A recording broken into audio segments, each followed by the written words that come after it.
vi starete chiedendo come siamo arrivati a questo punto.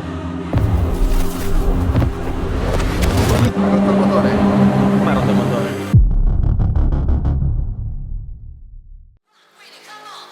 Ebbene sì, il team ce l'ha fatta un'altra volta. Il motore è partito e adesso è tutto nelle mani di Alberto.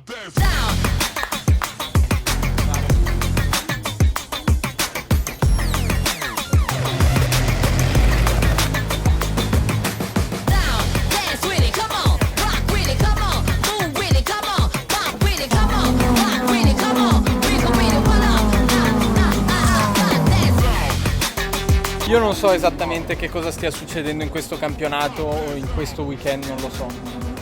I meccanici hanno fatto una magia, veramente un miracolo a riportare la macchina entro i tempi, non è neanche partito dalla pit lane. È vero che io non ci potevo fare niente, non è un danno che ho causato io, però comunque mi sentivo abbastanza in colpa, perché insomma se lui perde la gara perché la macchina si è rotta quando ce l'avevo in mano io, non è carino. Parte, tutto ok, in partenza lo tamponano, gli si rompe il paraurti gli buca la gomma e si ritira al primo giro. Io non so. Ecco, questo è quello che speravamo fosse successo. Ma come si suol dire, la fortuna è cieca, ma la sfiga ci vede davvero benissimo. Prima variante, metto giù tutto e sento che non spinge, dico porca puttana. Poi si è ripreso un attimo, spingeva non tantissimo, ho detto boh, magari mi sarà finito, dato che ho visto c'era un pezzo lì sulla ruota, magari. Allora inizio a mettere su tutte le marce, finché a un certo punto non guardo allo specchietto di destra, vedevo fumata bianca enorme, ho detto porca troia. Lì ho detto spengo subito, però ho detto aspetta, sono in pieno di curva grande, se io spengo e mi fermo lì, il primo che arriva dietro mi centra e facciamo un disastro. Quindi ho fatto ancora veramente 50 metri così e appena so che ho messo frizione giù, staccato batteria, spento tutto ancora quando ero tipo ai 100 all'ora e l'ho lasciato andare di inerzia.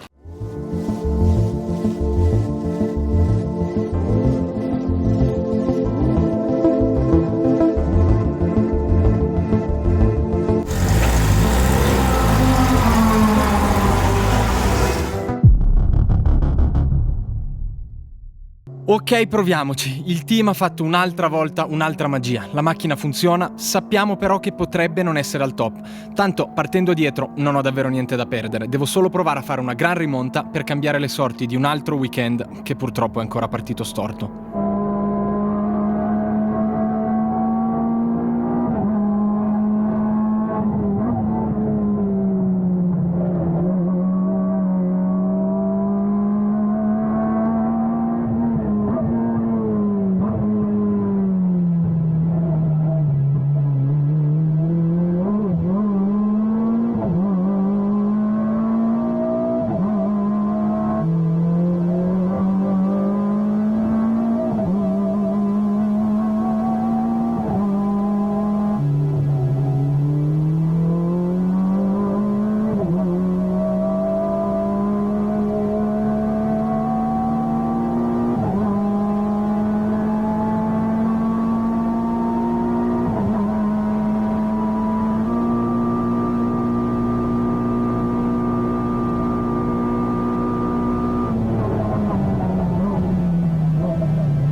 È passato qua con fumo bianco all'uscita.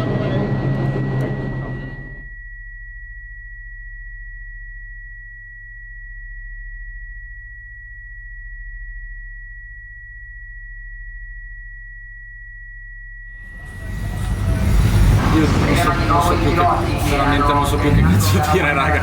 È una roba fuori di testa. Stavo anche andando forte invece. Boom, spia dell'olio, gara finita. Un'altra volta. e sta iniziando a essere abbastanza una rottura di palle questa situazione, a dirla tutta, perché veramente, soprattutto oggi che stavo anche andando forte, la sfiga colpisce ancora, ma ci rivedremo domani mattina per gara 2, no, gara 3, gara 4. Ormai, diciamocelo, sono abituato a partire ultimo, o comunque partire dall'ultima fila. E quella che state per vedere è una delle gare più pesanti, difficili ed emozionanti della mia vita. E no, non mi riferisco solo alle gare di auto. Questa è stata la gara a livello emotivo più pesante in assoluto che io abbia mai fatto. Contestualizziamo però. Parto ultimo, con una macchina che sappiamo avere dei seri problemi al differenziale causa incidente in gara 3 di Alberto. Se non sapete di che cosa sto parlando, guardate il video di Alberto che trovate qui nel link in descrizione. Quello che è successo nel corso del weekend è veramente un qualcosa di stranissimo, perché di base un piccolo problema ha portato a 1000 altri problemi.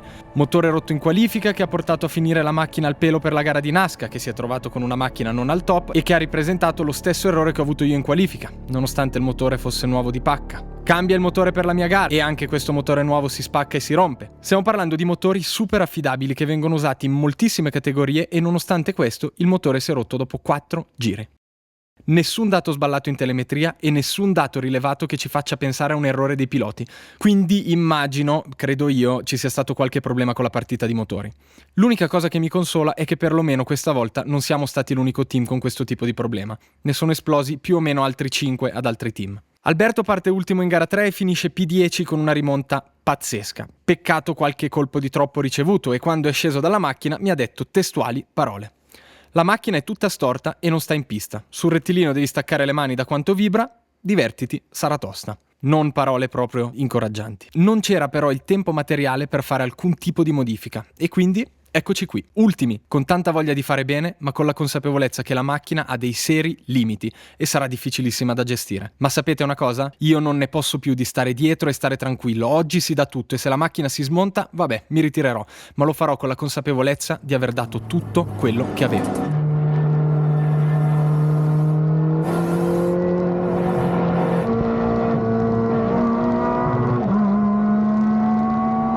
Bene. La partenza, sì, non è sicuramente stata delle migliori.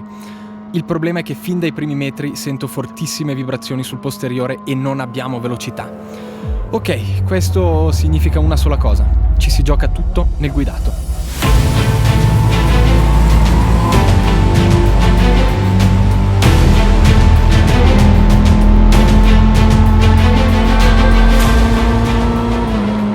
Non ha senso, guardate sul dritto, siamo piantati, non riesco neanche a tenere la scia di quello davanti. Io ci provo, ci sto provando davvero con tutto me stesso, ma così è veramente difficile.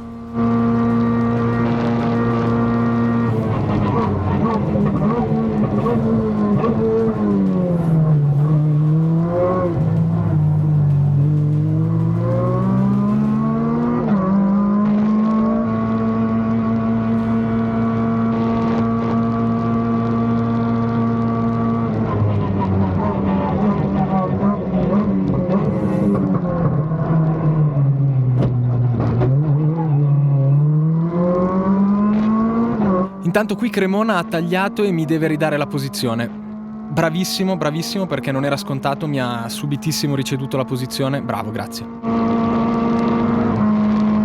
E qui davanti vedo del fumo, bandiera gialla. Un pochino di sospiro, bandiera... Cosa fa? Ah, qua secondo me mi ha passato sotto bandiera gialla, deve ridarmi la posizione. Devo ricordarmi assolutamente di fare il reclamo dopo, deve ridarmi la posizione.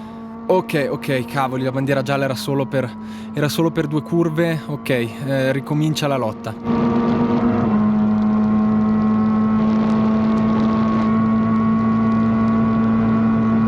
Io qui tengo duro, manca pochissimo e quest'ultimo giro sarà veramente tosto, sarò impiccatissimo. Li ho tutti attaccati, sono lì che mi mordono. È veramente difficile, oltretutto so che sul dritto loro mi distruggono, quindi devo davvero essere molto furbo e giocarmela bene, sacrificare le entrate per avere più spunto in trazione, sperando però che non riescano a prendermi prima del traguardo.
Ci ho provato con tutto il cuore. Ho dato tutto quello che avevo, ma questa volta purtroppo non è bastato. Realisticamente un P13 che però purtroppo non lo è, perché proprio sul traguardo mi hanno fregato in due. Il team ha fatto un miracolo anche solo a farci avere le macchine per le gare e il minimo che potevo fare era ringraziarli dando il massimo e sfruttare ogni singola occasione. Ne resta una sola da sfruttare per guadagnare una posizione ed è un reclamo per sorpasso sotto doppia gialla. Però c'è da dire che era una situazione veramente borderline, qui si parla di centimetri. Dai miei onboard si vede che il sorpasso è stato effettuato dopo l'esposizione delle bandiere, ma alla fine, dopo un piccolo giro in direzione gara in cui hanno chiesto gli onboard, che tra l'altro erano sulla macchina, al parco chiuso, quindi una volta aperto il parco chiuso sarebbero già passati i 30 minuti limite per fare i reclami, abbiamo deciso di farci andare bene un P15 guadagnato con tanta fatica. Ma sapete una cosa? Sono felice come poche altre volte perché oggi il risultato davvero non conta. Oggi mi sono reso conto di altre cose. Amo correre e più lo faccio più me ne rendo conto. È uno di quei pochi sport in cui la mia competitività innata e la consapevolezza di avere ancora tanta strada da fare convivono in maniera sana. Questo porta a situazioni di estrema tensione ed emotività che in un ambito sportivo come questo ho sempre trovato essere super stimolanti, perché vuol dire che si sta dando il massimo per un obiettivo che a molti può sembrare stupido, ma che per me il team è importantissimo. L'obiettivo è vincere, sempre, ma non sempre vincere è a portata di mano e non sempre vincere vuol dire arrivare primi al traguardo. Ogni tanto vincere significa battere momenti difficili, sfruttare al massimo quello che si ha e sapere che più di così proprio non si poteva fare. Avere la consapevolezza di essere cresciuto all'interno di un mondo che fino a poco tempo fa era lontano anni luce dalla mia normalità. Quindi posso dire con estrema certezza che oggi abbiamo vinto. Non io, ma noi, come squadra e come persone. Le coppe prima o poi arriveranno.